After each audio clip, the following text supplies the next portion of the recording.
warahmatullahi wabarakatuh. Kita masuk ke pertemuan selanjutnya, mata kuliah komputer dan masyarakat.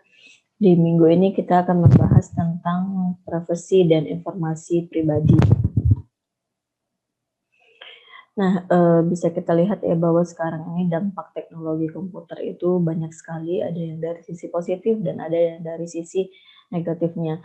Nah, hubungannya dengan privasi dan informasi pribadi juga terlihat sangat signifikan, di mana dengan adanya teknologi komputer saat ini, banyak orang ataupun komunitas yang justru melanggar privasi atau kerahasiaan seseorang melalui teknologi komputer, dan saat ini sangat marak bisa kita perhatikan di sosial media khususnya ya.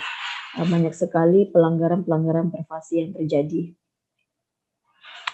Nah, dengan adanya dampak teknologi komputer itu, pertama yang paling mengancam adalah ancaman virus. Yang dulu mungkin orang melakukan penyebaran virus itu melalui zaman dulu banget ada namanya disket ya, terus ada namanya flash disk gitu.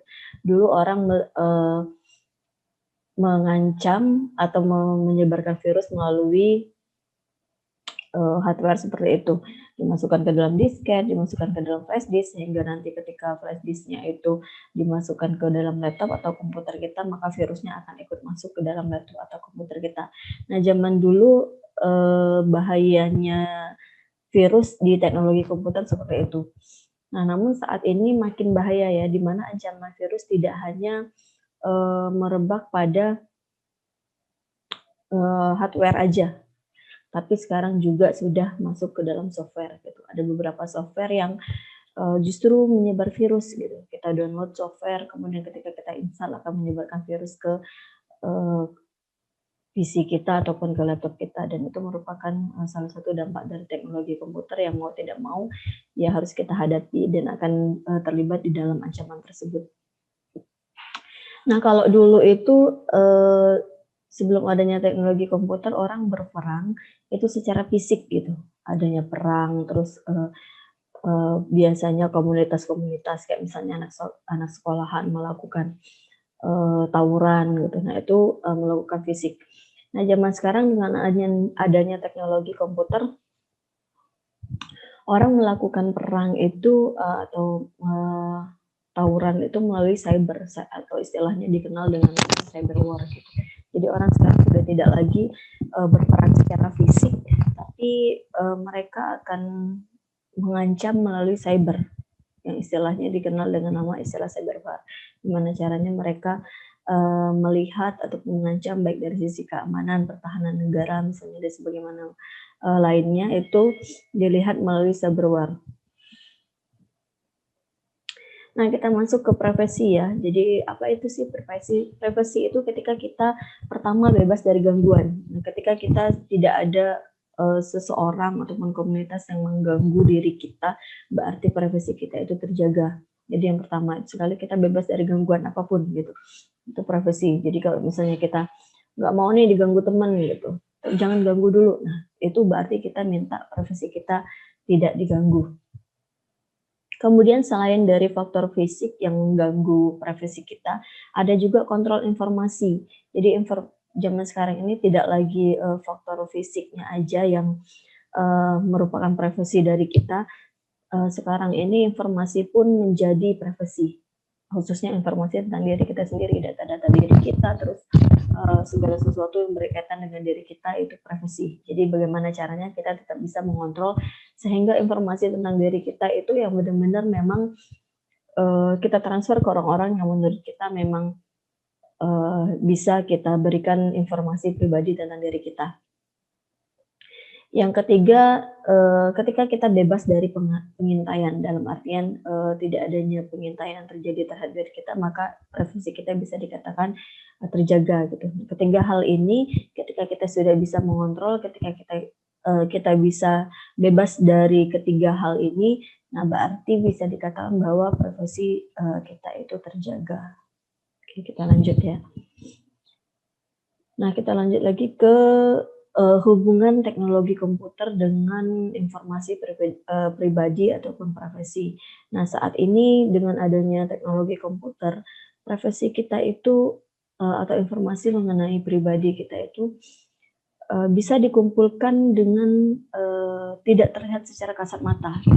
Mungkin tanpa kita sadari, kita sendiri yang menyebarkan informasi pribadi tentang diri kita, sehingga ada oknum-oknum lain yang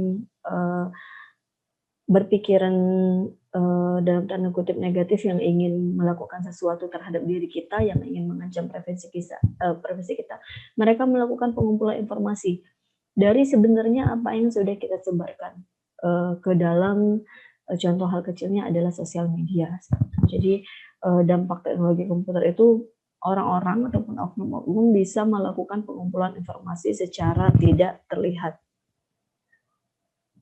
Nah, satelit pengintai juga ya sekarang ini, mungkin di setiap negara punya satelit pengintai yang bagaimana caranya bisa mengumpulkan informasi-informasi yang tidak terlihat. Jadi tidak terlihat secara fisik, tapi informasi ini berguna untuk satu dan lain halnya, sehingga dengan adanya teknologi komputer itu bisa mengumpulkan informasi yang tidak bisa dikumpulkan secara fisik.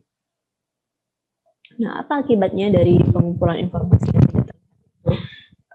Justru dengan adanya informasi yang tidak terlihat itu akan memunculkan beberapa akibat ya di dalam masyarakat, baik tidak maupun ke pribadi kita. Nah, di sini talking caller ID dalam artian kita bisa informasi-informasi yang misalnya kita memberikan informasi melalui telepon yang menurut kita tidak akan tersebar misalnya, tapi nanti akan ada oknum-oknum yang bisa mencari celah bagaimana dia merekam pembicaraan kita misalnya. Kayak misalnya contoh kasus di sini, kita memberitahukan kepada orang tua kita ingin pergi ke rumah teman, ke rumah si A misalnya. Nah, ada oknum yang memang ingin berniat jahat, mengintai ataupun meretas informasi yang tadi tidak terlihat, sehingga di perjalanan bisa kita bisa terkena tindak kriminal seperti itu, seperti misalnya pencurian, perampokan, atau bahkan penculikan. Jadi informasi yang menurut kita tidak kita sampaikan secara umum, hanya kita sampaikan one by one dengan personal lain, itu bisa jadi tersebar juga dan bisa mengakibatkan beberapa kejahatan. Nah, kemudian ada suara konsumen yang tidak terdengar ya. Jadi kalau misalnya sekarang ini juga misalnya ada pengaduan atau mau melakukan pelayanan seperti apa, kita bisa di setiap perusahaan itu biasanya sekarang sudah ada call center-nya atau customer service-nya. Nah, itu informasi-informasi yang tidak terlihat bisa kita sampaikan di sana.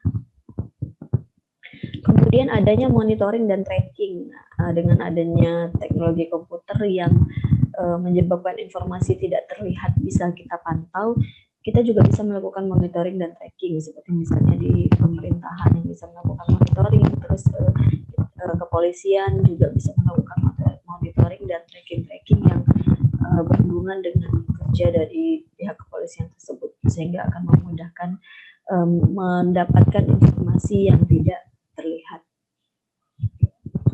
Nah, dampak teknologi komputer juga saat ini akan memberikan informasi atau database di bidang perdagangan ya, khususnya sekarang database konsumen. Jadi kalau misalnya kita belanja di suatu minimarket ataupun suatu perusahaan yang saat ini bergerak di bidang penjualan, kita pasti diminta data konsumen. Apalagi kalau misalnya ingin membuat member dengan potongan harga dan promo-promo yang ada di perusahaan tersebut. Nah, akibatnya dengan tersebarnya database konsumen biasanya akan memunculkan beberapa hal yang berakibat terhadap diri kita sendiri gitu. Pertama adalah untuk perusahaan sendiri, dengan adanya database konsumen, mereka bisa menggunakan informasi-informasi kita untuk melakukan pemasaran. Nah, misalnya informasi yang kita berikan, kita bekerja di mana, itu bisa menjadi metode pemasaran untuk mereka. Kemudian, nah ini yang agak negatif ya, jadi bisa melakukan daftar konsumen itu, terkadang ada beberapa perusahaan yang bisa membeli daftar konsumen, kayak misalnya perusahaan marketplace juga kadang-kadang data-data kita mereka lakukan penukaran atau dijual beli, istilahnya data-data konsumen, karena kebutuhan yang memang bisa dilakukan segala sesuatu untuk data yang sudah kita berikan. Kemudian mereka bisa melakukan pemasaran jarak jauh dengan adanya database konsumen, seperti misalnya kita memberikan nomor handphone, memberikan data sosial media, itu bisa dilakukan pemasaran jarak jauh. Kemudian penambangan data ini juga bisa dilakukan dengan adanya database konsumen yang ada di perusahaan. Pemasaran massal bisa dilakukan secara broadcast. Kemudian iklan-iklan di situs web juga bisa mereka sampaikan melalui personal dari kita, dan biasanya akan memunculkan spam ya, banyak email-email spam biasanya yang akan masuk ke dalam email yang sudah kita daftarkan sebelum itu database konsumen. Nah, ini resiko dari privasi ya, ketika biasanya kita disuruh minta data foto KTP, terus minta data-data lainnya, biasanya juga akan disalahgunakan dengan adanya banyak transaksi yang terjadi untuk ID kita. Apalagi contoh kasusnya sekarang seperti pinjaman online. Pinjaman online itu kan kita nggak perlu hadir, kita tinggal ngasih KTP, foto, dan segala macam, yang ujung-ujungnya nanti ketika kita menyebarkan buku tabungan, terus foto KTP, itu bisa disalahgunakan orang lain untuk melakukan pinjaman online. Dan nanti akan berakibat atau berisiko terhadap diri kita sendiri, sehingga pihak perusahaan online taunya kita yang melakukan pinjaman, padahal sebenarnya data-data kita sudah dicuri dan dilakukan kejahatan di dunia online. Nah, informasi rekam medis juga biasanya termasuk ke dalam resiko privasi juga, karena ini riwayat rekam medis yang harusnya menjadi rahasia atau privasi untuk diri kita, tapi kadang-kadang bisa disebar atau disalahgunakan oleh orang lain. Nah, makanya dengan adanya penyebaran informasi pribadi yang membuat banyak kerugian terhadap diri kita, saat ini pemerintah sudah menerapkan pasal untuk informasi undang-undang ITE ya. Jadi setiap orang yang melanggar undang-undang ITE ini biasanya akan kena kerugian ataupun bisa dituntut. Jadi sekarang ini sudah banyak yang dipenjara ataupun diminta ganti rugi karena banyaknya kasus-kasus undang-undang ITE ini yang tersebar di sosial media khususnya. Nah, kemudian meninggalkan jejak komentar. Nah, dengan adanya informasi pribadi yang kita sampaikan, biasanya jejak komentar itu akan kita tinggalkan juga. Nah, salah satunya. Dan ini juga akan menjadi tugas. Nah, bagaimana menurut kalian cara melindungi privasi? Cara melindungi privasi dilihat kalau dari sisi pendidikan, bagaimana sih cara kita melindungi privasi kita? Kemudian dari sisi teknologi, bagaimana cara melindunginya? Dari sisi pasar ataupun data konsumen ya, bagaimana kita melindunginya. Kemudian dari sisi silahkan di sini kalian tinggalkan jejak komentarnya di Google Classroom ya. Melalui menu tugas aja. Nanti saya tulis tugas untuk pertemuan informasi pribadi. Nah, silakan kalian tinggalkan di sana tugasnya. Boleh ditulis di tulis tangan ataupun di Microsoft Word, nanti baru diupload ke dalam tugas informasi pribadi dan privasi. Oke, sekian mata kuliah pertemuan ini. Nanti kita ketemu pertemuan selanjutnya. Tetap jaga protokol kesehatan, jaga kesehatan, patuhi terus protokol ya. Semoga secepatnya kita bisa tetap muka. Saya akhiri, wassalamualaikum warahmatullahi wabarakatuh.